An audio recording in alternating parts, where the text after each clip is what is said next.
Chin-ups are quite possibly the most important ancillary exercise we can do here at the Starting Strength gyms.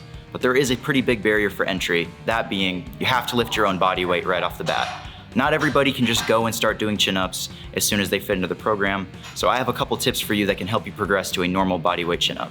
So why do we want to include chin-ups in the program? Well, chin-ups being an ancillary exercise can help assist the other upper body movements as well as the deadlift.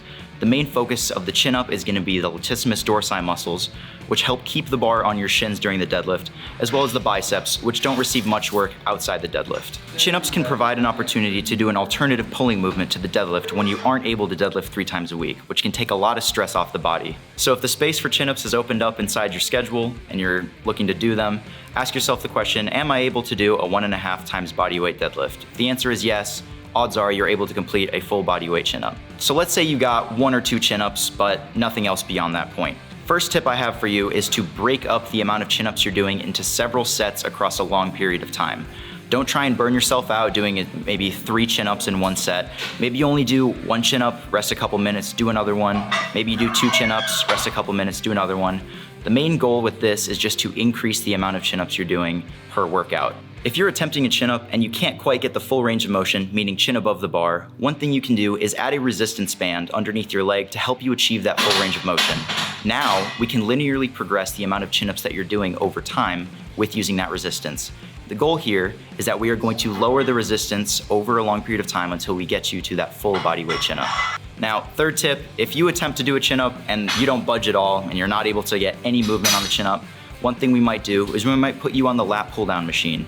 Now, the lat pull-down essentially mimics the movement of the chin-ups, but we can start the weight at much less than your body weight. Once you increase the weight on the lat pull-down to a good amount, we can get you started with resistance bands on the chin-ups and then hopefully progress you towards a body weight chin-up.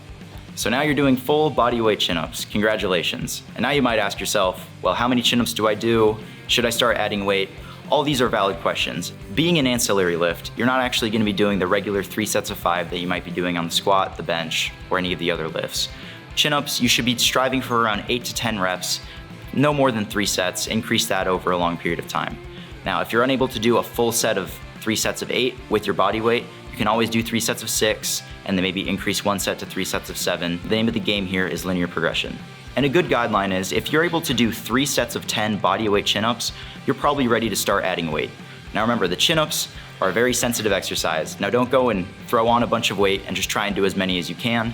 Add a little bit of weight at a time, progressing it like you would the squat or the bench press. I hope these tips helped. If you have any other further questions regarding coaching, feel free to check out the link in our description and go ahead and check out our free 30-minute coaching session.